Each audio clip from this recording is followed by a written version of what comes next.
Welcome back to the Modern Hippie podcast.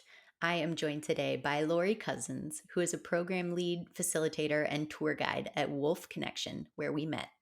She is also an intuitive healer and somatic integrative practitioner. And she is so much more than that. She is so in tune and so wise in all of the ways that you have studied and learned and incorporated that wisdom into what you do. I just find so fascinating that I'm so glad you accepted this invitation to join me to talk further.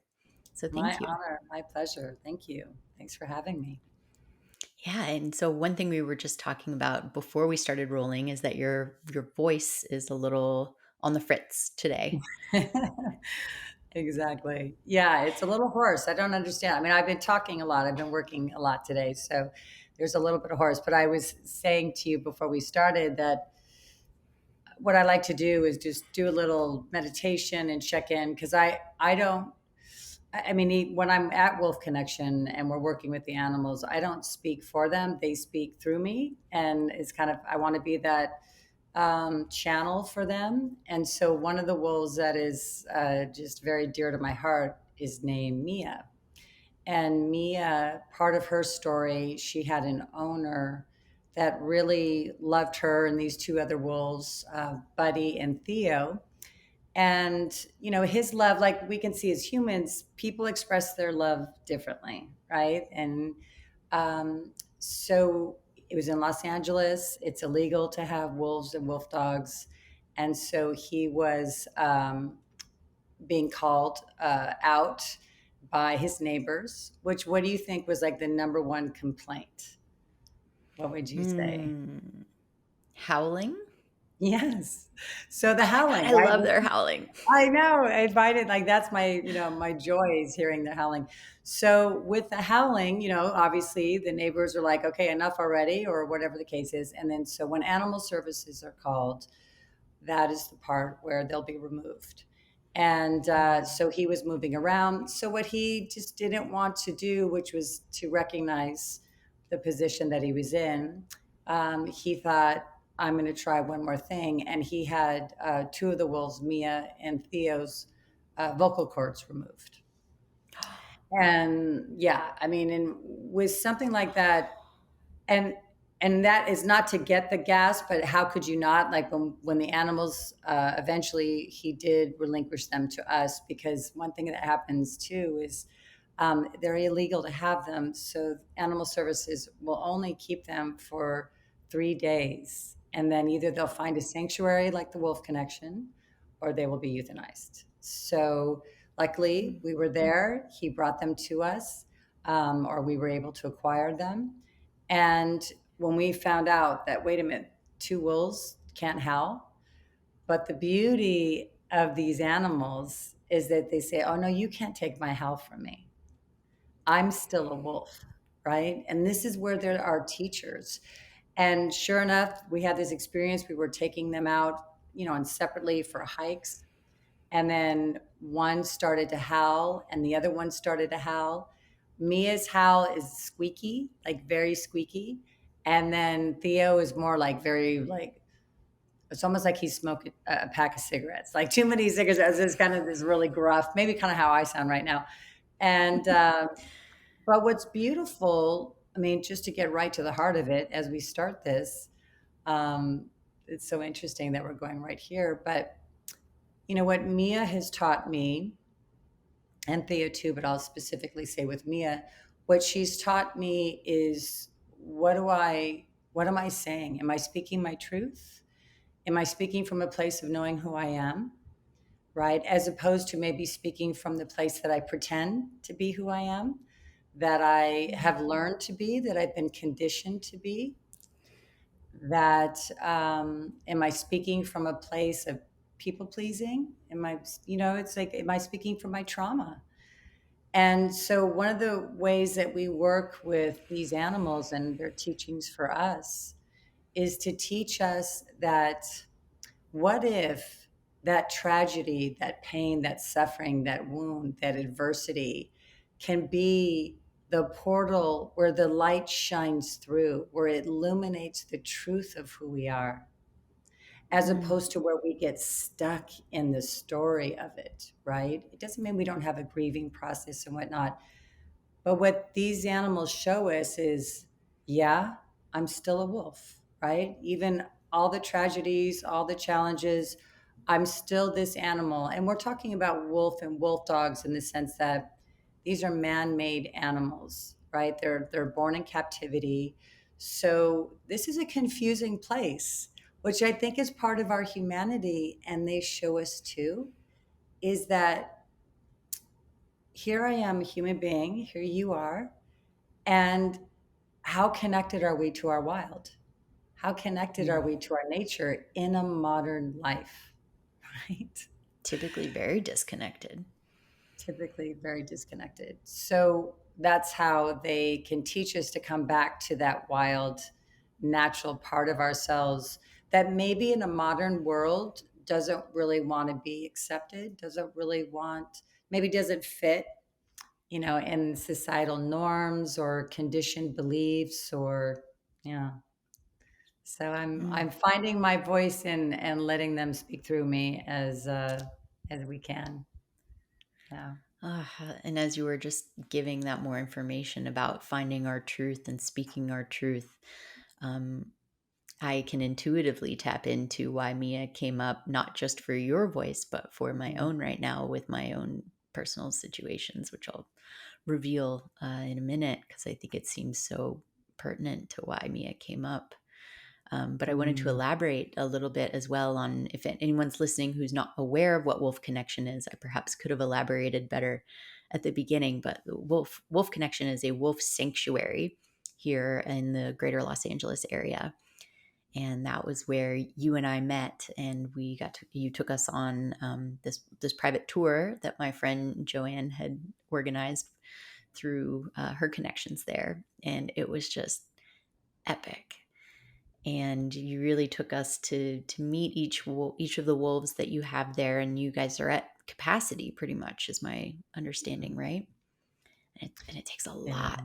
to take care of those wolves, and they go on walks every day. And so we got to go on a walk with you and a couple of the other guides there who, yeah, we got to touch the wolves and interact with the wolves, and Mhm, it was wild. One of my favorite moments was we were in this circle where the wolves have their habitats, and we were taken into the medicine circle, which doesn't normally happen on tours there. And as we stood inside there, all of the wolves on the property started howling mhm, and just giving us their beautiful medicine, and kind of getting teary thinking about it because I've forgotten how much I would love. I'm excited to receive that medicine as it's projecting from you right now. mm, Um, and so, yeah, in getting to know you as you guided us around, your thoughts on the wolves and what they have to share with us as medicine just lit me up. And I'm so grateful to see that someone such as yourself is giving these tours and sharing this knowledge and so intuitively connected to the mm, messages coming through them like that. mm. Well, What it drew didn't you start out to? that way. Yeah, like, Oh no, tell me.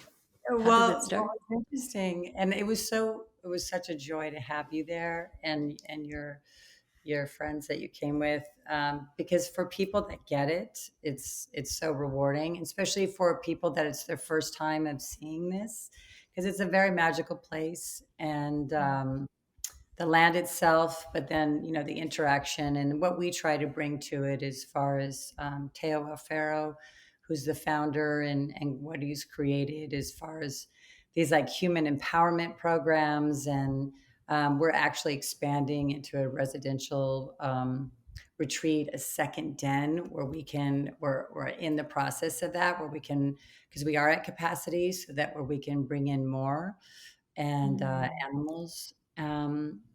So when I first came there, I actually, a friend or a colleague, we were running groups together in a treatment facility. And we're always looking for new ideas, new enrichment, something to support healing and introspection and awareness and whatnot. And especially to be inspired and see beyond their trauma, see beyond their addictions, see the truth of who they are ultimately. And so he said, I found this thing called wolf therapy. And I'm like, wait, what? Wolf therapy? Yes, like we're in. So we convinced the person that owns the facility. We came there and I was just like, oh my gosh, this is everything. Because I'd been drawn to wolves my whole life. And and worked with different situations where with wolves. So this was a dream come true, especially you're like LA, like Acton, Palmdale area. Really? Okay.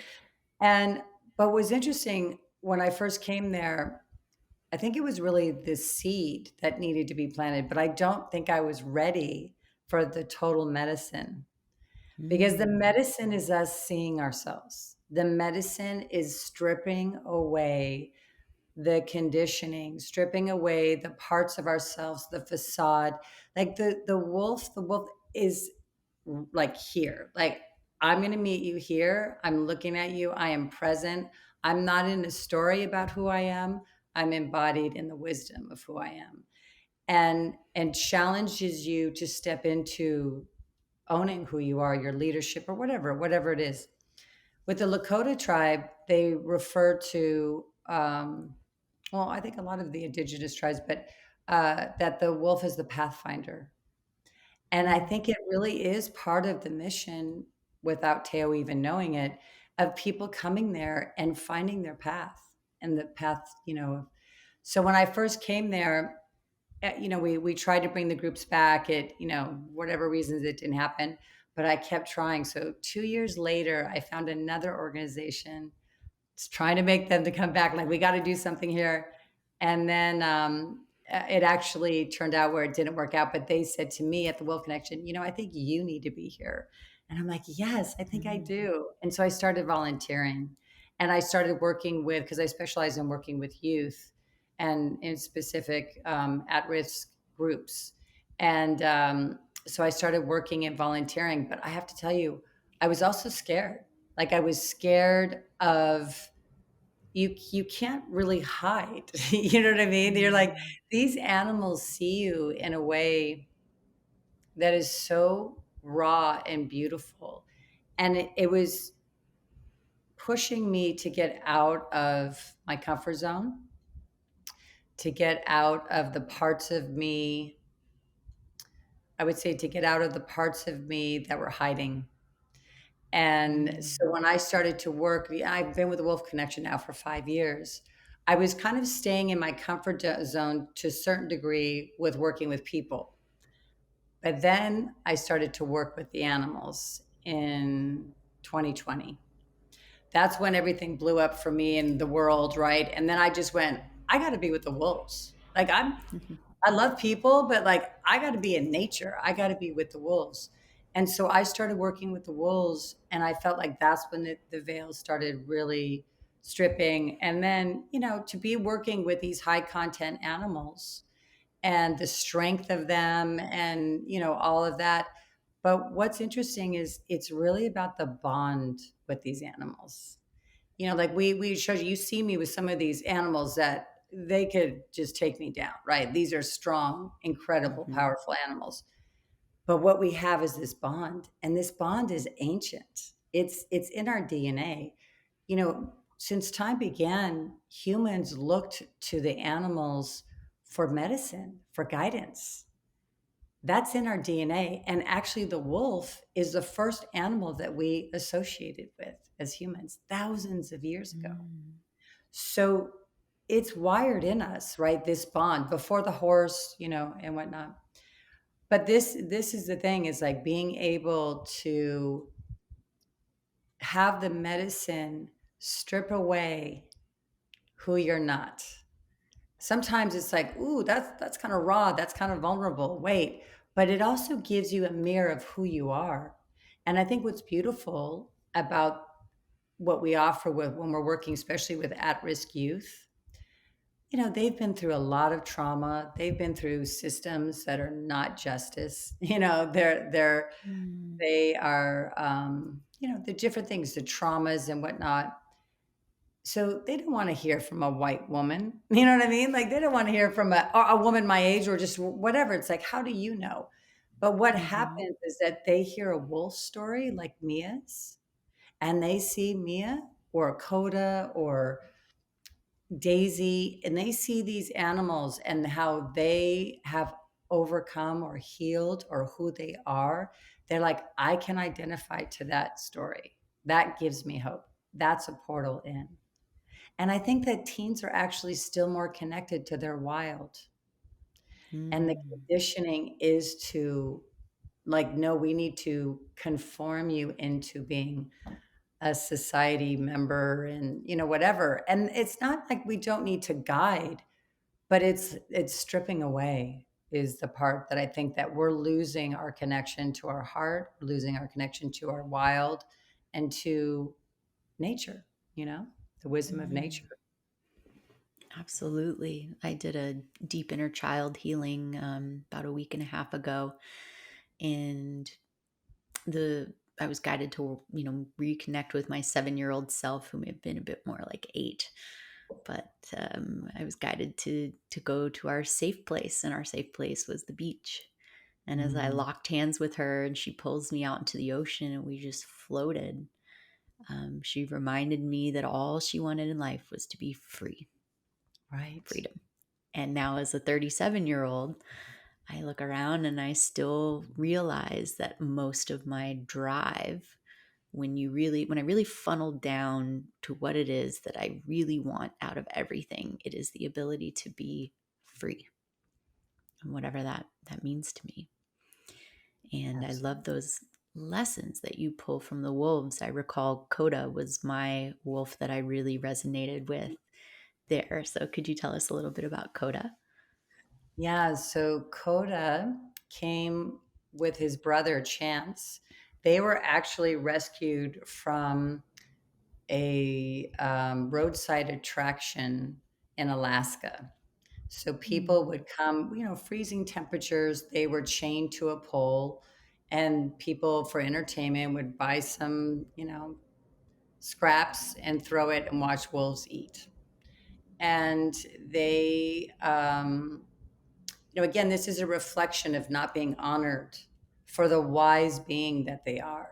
That this and again for our ego benefit, right? Like, oh, I got to feed a wolf, or I got to, and I'm not saying like I haven't been there. I came to the wolf connection totally determined, like I want a wolf, I want a wolf dog, right? Now through education, all of a sudden I'm like, wait a minute, what am I saying? Like these are animals that are not born to be in your house. They're born to be in Mhm. nature, but they have the dog in them, so it's confusing. They're not really sure too.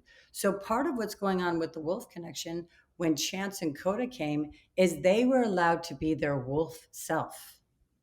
It's like we're going to Mm. hold a space. So isn't that kind of what we're trying to find in our packs, in our tribes, in our communities?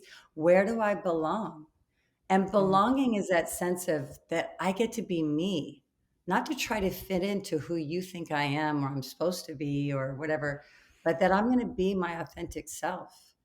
And so with these animals, when Coda came, he was kind of shy and obviously not, why would he trust these humans? And his brother was more kind of the leader and the big personality, and he was more the follower. And then soon after Chance was with us, he did pass from cancer. And we have something that's called Chance's Rock up on our land, on our property, that we do an activity on that is really beautiful. So the other thing that we do is that we honor the legacy and the elders. And so we honor the lives. So Chance is still lives on with us. But so then Coda had the opportunity before Chance passed. He started to notice before we did that there was something a little bit different from Chance. So Coda started to lead in the hikes versus Chance was always the one that's leading. Coded started to step into his role of being the leader and Mm. supporting in that way. And I think that's what's really beautiful in our pack. As far as understanding the pack, it's not, it's a circular leadership. It's like, yes, there's the alpha, the beta, the omega, the hunter, but they know that the strength of the pack is the wolf and the strength of the wolf is the pack. And I Mm. think that we lose that in our society in a lot of ways, as far as like us coming together. Yes, I need my alone time. I need my autonomy and whatnot. But a lone wolf is actually a dead wolf, because the kind of, animals, the size and the conditions that they're under, that they need to live on, they need a pack. So a lone wolf is looking for another pack, if you see a lone wolf. But we've idealized this image, and I think again it comes to this individualistic identity. Like, I can do it myself and I don't need other people. That's fundamentally not true. We are social beings, right?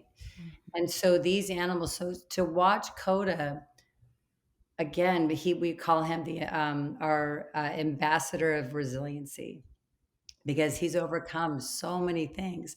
One of the things that, he lost his brother.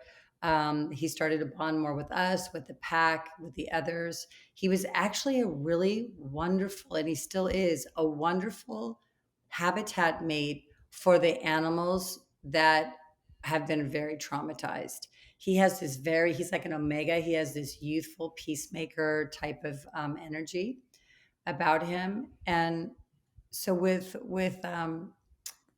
one of the things that happened because of the chain link that was around his neck, and it was frozen over and whatnot, it Mm. actually it pinched and destroyed this optic nerve that went into his eye. So he did eventually have his eye removed, which you saw, which again, like, does not change the enormity of the spirit of this animal.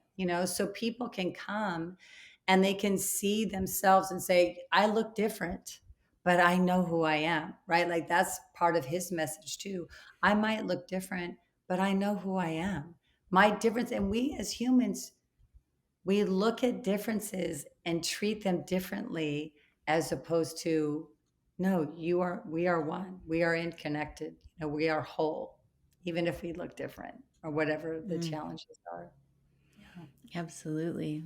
And where that came up for me and your story about Mia channeling through you today is that I'm confronting my own sacred shit right now and looking at a move to Austin with a Mhm. partner who we are aligned in an alliance eternally, but an actual partnership relationship still stands to be determined. And he's, really challenged me to make the move because I want to move and not because of him. And in my heart of hearts, I will go wherever my loved one is, my other half is. And as I look at our ups and our downs and the energy coming out of him, and he's really stepping into his own authenticity greater than he's ever known it before. And he wants to have this epic life. And I'm just I've been going along like, okay, whatever you want. Okay, whatever you want. And it came out of my mouth the other day, and I realized that, I was like, I'm not that picky. Like, I don't really have strong wants and desires in terms of like, okay, you want to go do that? Sure, let's go do that. Like, my deepest desire is to go do something with you or to be near you. And it's now forced me to really confront that I don't know if the move to Austin is really what fulfills me. And that as I was there and I didn't get to spend any time in the water, I'm a total water baby. And I got back yesterday, and this morning I'm in the water surfing with dolphins, and that lights me up. And dolphins are one of my spirit animals, they're my water animal. And Mhm. I'm realizing that perhaps there's a lot of my truth I don't even realize I'm not vocalizing. And I know who I am so authentically. And yet when I get into a partnership, I'm, even though I think holding on to myself, so apt to lose my deepest wants and desires in lieu of the deep, deep desire being the connection and the love. And It's amazing. I just got chills as you said that. yeah, so when you told me what Mia represents to you, I was like, "Ah, shit, of course that's who channeled through today." That's like exactly what's been on my brain for 2 days, and thinking about how to exactly resolve that. So I'm receiving a bit of that wolf medicine from you, so thank you very much. Absolutely. It's interesting is another thing that they teach us are boundaries. Mm, And, it's like when you're working with an animal that is so present and you're in your head, they let you know, you know? I mm, mean, when they're more dog, they'll kind of go along with it, whatever. But if they're more, they're like, hey, I need you here. Where are you? And if you're going to be leading me, because it's not I'm their master, we're their equals, right? And the dog has been conditioned to serve us, and the wolf says, oh no, we're in this road together, like respect me, respect you type of thing. So I'm giving you this ability to be with me in this way because you're present and you're honoring that relationship, that bond. And I find the times that I, I think with Mia, she's a teacher in, because what's okay, this is the thing. Mia still communicates, right? But there was a time when she first came, she wasn't really communicating. Like she was, mm, because there was like she didn't know where she stood type of thing, right? And so I didn't really notice her in the way that I have the connection with her now. I mean, the connection that I have with her is phenomenal, right? But she's been there for like 7 years or 6 years. It's only been the last 3 years. And it was like all of a sudden there was this time that she just stepped forward and she started to come out. And I went, whoa, like, wait a minute, you're amazing. Like, how have I not connected with you? And then we just had this amazing love affair since. But I think what it was is like her ready. We call it sacred timing. The sacred mm, timing of stepping in and being honest, like they're honest with themselves of where they are, right? And one of the things that we do is we have the wolf principles. And so one of the wolf principles that we use when we're working with the different programs is um, it's kind of like the idea if in order you have to let go of the past in order to make room for the new.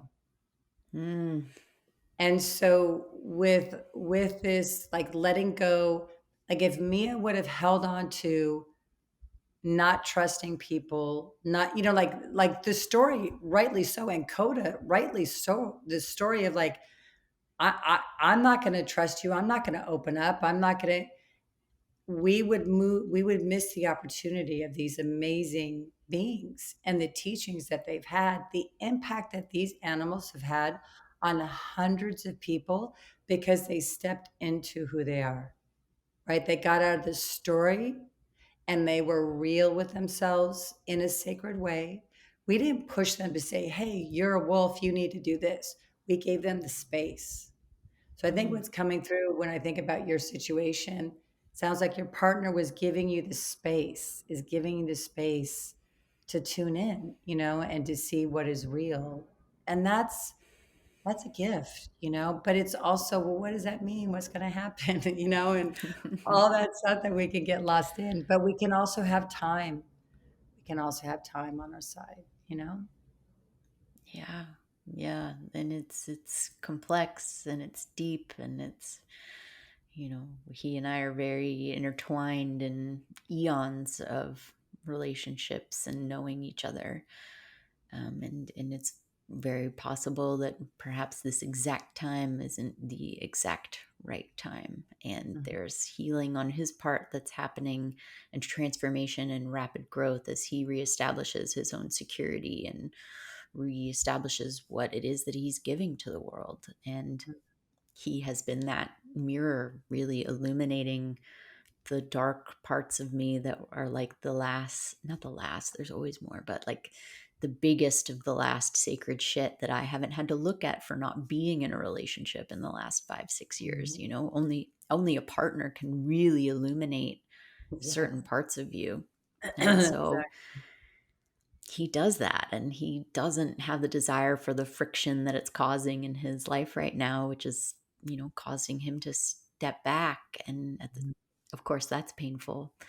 And Mhm. at the same time, me going, oh my God, you just illuminated something and stepped back. And now I'm so grateful to have this space that's carved out, at least until I move or go back, or Mhm.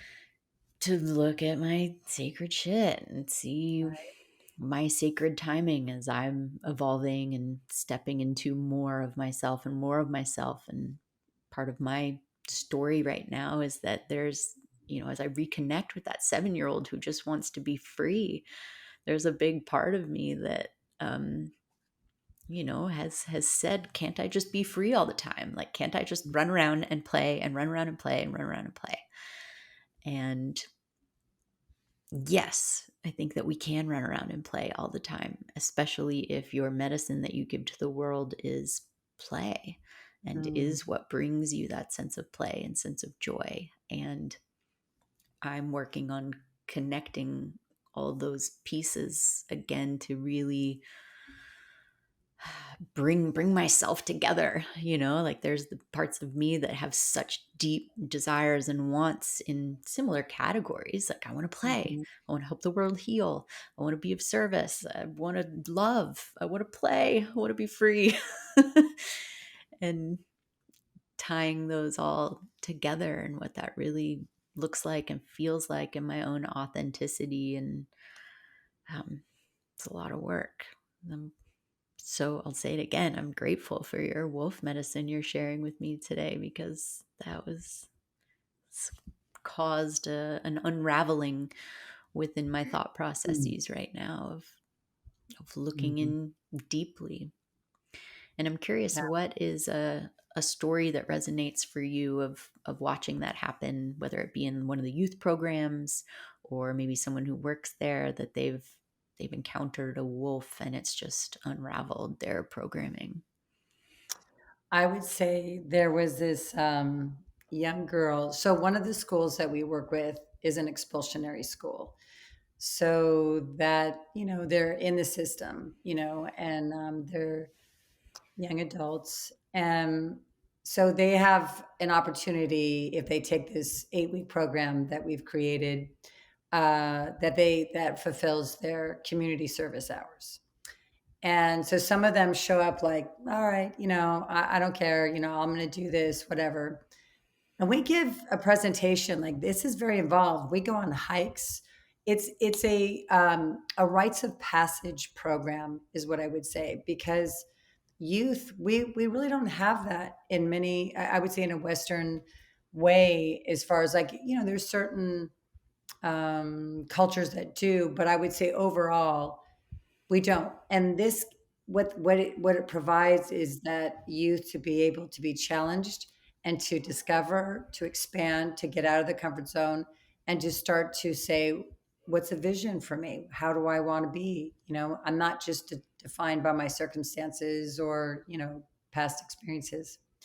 So this young one came, and when we first do our circle to introduce each other, she's like, "Look, I don't like dogs. I don't really want to be here. I'm just here." I mean, just so defensive, and understandably, right?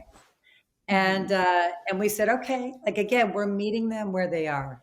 We're not trying to make it that, oh, well, you're supposed to do this, whatever. We're meeting you where you are. And we said, "Okay, well, we just asked, can you be more like a wolf in the sense of being curious and have an open mind?" It's not like some of the wolves don't have trauma to say, "Ooh, I don't want to do that," and we have to recondition them. Just like we learn, and we have to unlearn things that aren't necessarily helpful for us. But so over time, she would sit outside of the pack as far as the human pack with her peers. I mean, it Mm. was really just that was her strategy to protect herself. And we see other wolves doing the same thing, as far as they need to be isolated by themselves. They don't get along with others, or, until they start to own and heal, and we offer that for them, then they can start to relate and open up in a different way. So with her, the one wolf that she bonded with was Wolfie, and to see her light up when she saw Wolfie, like at first she tried to fight Wolfie. Now Wolfie is like a big, I mean, he's this one of the larger ones. He's a hunter. He's a very big one, but like the sweetest. Like his heart is as big as his body. He's just love. He's Mm. totally love. And so when I asked her, so what changed? And she said it was Wolfie. And I said, what about Wolfie? And she said, well, I've been through a lot of shit in my life. And when I heard Wolfie's story and I saw that it didn't change who he was, that he would let me pet him or anything, I just started to maybe think there was something else that I could do, like maybe a different way I could be. And part of Mm. Wolfie's story was he was actually confiscated in a drug bust. So the police came and there was a raid going on, a drug bust. The dealers are trying to exchange him for drugs. And so here's this beautiful animal, in the middle of this horrible situation. The police officers fell in love with him because you can't help it, and they found us, which was wonderful, and we brought him in. So, and here is this animal that wasn't treated well, obviously, originally, but then later, sometimes they have health things, and so he's had some stomach stuff. We had him do X-rays, and they showed in the X-rays that he had BBs in his spine, in his back. So at some point, he was used for target practice, right? So here's this animal. I would say he's the ambassador of forgiveness because he has no reason to give us a second chance, right? No reason. And yet, here is this wisdom of the love of this animal and his incredible medicine to say, I will forgive and I will keep my heart open, as opposed to closing and protecting and shutting down, which is what this young girl was trying to do because she wasn't treated well, right? And so, yeah, Mhm. she wanted to protect herself. But then what was she keeping out, right? We do this, and then, but we're keeping things out, but what are we not letting in? And so she started to let the love in of him, and that's when all of a sudden, and like at the end, sometimes we'll film them and we'll do interviews and stuff like that. And she wanted to do one. And it was, I mean, it was amazing. So I'm going to say, and there's times that I've gone through different things in my life where, I've had, relational stuff happen. And I would just go sit with Wolfie and just meditate and say, please give me the medicine of forgiveness. Sometimes just forgiving myself, of being so hard on myself, of expecting so much, or, different challenges and stuff. So, yeah, he's definitely beautiful, beautiful animal with so much medicine. It's a beautiful story of Mm, forgiveness. And mm, I'm working with a client right now who I'm thinking of how to channel that message for him as well. And that, the lack of forgiveness can lead to anger and holding on to anger and protecting of what we feel like is protecting ourselves, but it then begins to lash out at mm. others, and it becomes unproductive and it becomes hurtful and it becomes the source of this bubble that we can live in. And forgiveness is such a powerful medicine. It really is. Yeah, we have a defended heart, and because we don't want to get hurt again, right? And then, but that is the reactivity. And with forgiveness, it doesn't mean we forget. In fact, I look at it as how can we alchemize the experience to wisdom so that I carry the wisdom, but I don't carry the pain anymore. I don't carry the anger. I've integrated in a way that I carry the wisdom. And I think that's the thing, is that some of these animals are there to teach us, and we're there to help them too, to heal the past trauma that they've been through. So now we're consistent. We respect who they are. We care for them. All these kind of things that take time. I mean, Mia, she was not interested in us for a while. And then all of a sudden it's like, oh, the trust is there. I'm ready to step forward. I think that one thing that we do in our very fast-paced modern way of living is we push. Like we've Mm. got to push ourselves. We're so impatient. And I think part of that pushing is for production. It's like, if we're human doers, we're not. We're human beings, but it's more um, focused on what is it that you're doing, what is it that you're producing, what is it, and this is the thing where you can just slow down and sit with these animals, sit in the nature, and just connect to the truth of who we are. And the truth of who we are, like that wolf, that animal doesn't care what I look like, what age I am, what my past is, what home I have, if I'm single, if I'm whatever, my sexual orientation. That animal sees me and the connection, the interconnectedness of that. And I would say that a lot of the suffering that's happening in this world with each other is this sense of separation and Mm. not recognizing the interconnectedness that we all share. I mean, we share it as human beings, and part of the thing that we try to teach at the Wolf Connection, in that sacred circle, is there's that universal spiritual symbol, that where's the beginning, where's the end, what stage of life, the circle of life, all of that. And that these are tools to help us to learn about ourselves, right? But in order to be free and to recognize, I am the tree, I am the land, I am, all of it. There's times that I think people, I mean, the epidemic in mental health crisis right now and this sense of loneliness is disconnection.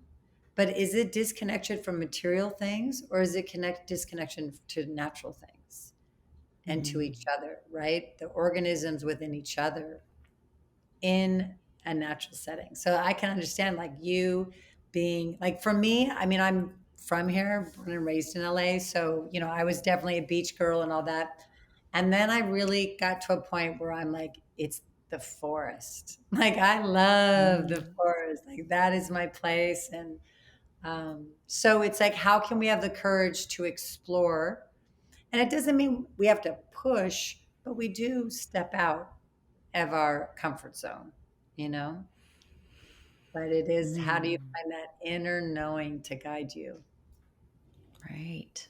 And I'm a big believer in expanding the comfort zone, Yeah, you know? And so for me, I'm like, well, perhaps that's why Austin's a great choice. It's going to expand the comfort zone. And it's mhm, always easy to go back to what you know. I can always come back, and not much will have changed here in Huntington Beach, California. right? Exactly. But to expand and go do something different and go make new friends and go build a new community and do it somewhere that might be a little more cost effective and certainly has more tax breaks for all of my now taxable income that Right? luckily massage income before was not so taxable. Yeah, exactly. Hmm. And what Yeah. got you started with wolves? You'd mentioned you were working with them before Wolf Connection. What? I was working with this Seneca tribe. I used to live in New York, and it was upstate New York, um, and it was called the Wolf Clan, and it was, one of the main totem animals was the wolf, and that was the pathfinder, and So I was studying that 20 plus years ago. And so to be able to then all of a sudden come here and then, I mean, I experienced different animals at different places, but when it was, here's a place in Los Angeles, and I drive an hour, and that hour is an hour to freedom. Like, I don't see it as like, I'm like, that's an hour to play. That's an hour to freedom. That's an hour to mystery, to wonder, to connection. And yeah, so that was part of my experiences. And, where I am now with these animals is, I also, I would say I'm more resilient. I'm more adaptable. I'm also more clear with what's important to me, Mm. and I think that is them helping me to see myself more clearly, as opposed to the way that I think things should be or thought I was supposed to be, or whatever the case is. And, I part of what I do in my private practice is I work with people to reprocess trauma and to build resiliency and really to have an embodied experience of the truth of who they are, right? It's a felt sense of self, but self in the way that's authentic, not, ego and conditioning. And but that wasn't thinking more, learning more, studying more, doing more. That was actually doing less and being with these animals, being in nature, and and actually having my hands in the soil again.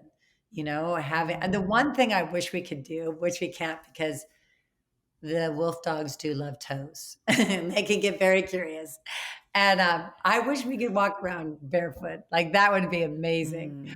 Mm. Um, but yeah, really connecting in that way. And I don't know why the image that keeps coming up for me with you is we will change the animals in different habitats. We'll move them. We'll have like play dates. They get to move around. Maybe they'll come back to where they originally were living, or maybe and I just kind of see you as like, you're going to be changing just like different habitats. Maybe you come back, maybe, but just seeing like we can get really attached and really kind of fixated, like, this is the way it was supposed to be. And before I started Wolf Connection, I'm like, I can't. I'm a mom. Like, I can't just drive to Acton and volunteer. I've got to make a living. My kids are going to go to college. All that. And then it was just like, instead of can't, like, be curious, stay open, and is this calling for you? Is this your truth, or is this something you want to explore, and just try it? And and then it's also confirmed different things for me too. So I think it's beautiful. I think it's beautiful that you're also so honest with yourself, and you've got this loving partner that you get to give each other space. And this is what we try to do with the animals, is we really give them space. Like, when we come into their habitat, when we're working with a new animal, we will literally give them a lot of space, like a lot of space. And then we will work with how much closer we come. And it's short periods at a time. Maybe we'll sit in there Mm. 10 minutes and then we'll leave. Like, we don't want to overwhelm, because that is a traumatic experience, is when something is too much, not enough, whatever the case is, right? Yeah, absolutely. And yeah, so many lessons from the wolves today, and that resiliency. And I like the idea of switching homes. It even came up for me that maybe I've just outgrown the home I'm in right now. The source codes in the walls, they're programming for a previous version of myself. Right. And for me to step into the next evolution requires a new home, but also in the way that we've sort of talked about constructing our potential lives. He likes a lot of space and wants a lot of space and desires that I be fiercely independent. And I've always thought of myself in that way. And I realized then when I get into a relationship, I do sort of lose that ferocity to my, I mean, granted, I'll always go on a vacation. No partner's ever going to tell me no, or I'll always go do my sport. No partner's going to tell me no. Yeah. But the amount of sacrifices I would do of my own sleep and my own well-being to spend more time with them is probably unhealthy realistically. And so, the ideas have come back to me of maybe it's like a couple months in Austin at a time and a couple months back here in Huntington Beach at a time. And maybe there's a way that works for now. Or, we're starting to look at the world as our home. And I desire to Yeah. spend a lot of time in Costa Rica, like Hmm. towards the equator is my goal. And so Yeah. Austin's just like this much closer to the equator, like barely meets that criteria. But could be very interesting. And I appreciate you sharing that wisdom with me. Absolutely. Thank you. Yeah. And so, as we've been talking about the wolf connection, I really want to raise everyone who's listening your awareness that wolf connection is donation based Hmm. and just an absolutely incredible place that houses how many wolves right now? You know what? We just got a couple more. So I'm going to say, I think we're up to 40. I think we're up to 40. Yeah. And yeah, we're a nonprofit. And so, I mean, how most of this is done is through volunteer, but really through donations, through people sponsoring animals for contributing. We also have a podcast through the Wolf Mm. Connection, which is great. I mean, we've had all the people that are renowned in that field with wolves. Great, just great people. Just too many to name. And then we had different events that come. Like you came to a private event. We have community events, and that we offer different things. And yeah, just nice ways to participate. And yeah, and everything is always appreciated because it really goes directly to caring for the animals. Yeah. Yeah. So I highly encourage any of my listeners, if what you've heard today resonates with you, consider making a donation, which we'll have linked up in the show notes. Hmm. And how else can my listeners keep up with you? Is there any way that you'd like to hang out? Yeah. So for me, it's mindfully underscore Laurie is my Instagram. I also have a website that is healingwithmindfulness.com. So those are two things that you can look into. One of the things that we have coming up in October is a Woman and Wolves event. That is a single day. We have a 10-week program, but we have a single day, and it's fantastic. It's a group of women. It's a like 6 hours. It's a very immersive experience and a highlight of one of the programs we offer that I'll be co-facilitating. Oh, that sounds incredible. From what I know about you and what I know about the wolf connection and the incredible wolves that you get to work with there, highly, highly recommend. I would love to have you come too, but you might not be here. I might not be here, but I will connect with you about potentially coming anyways. Okay, there you go. Love it. Yeah. Well, thank you so much for joining me today, Lori. This conversation has been an absolute pleasure. Oh, likewise. Thank you for having me.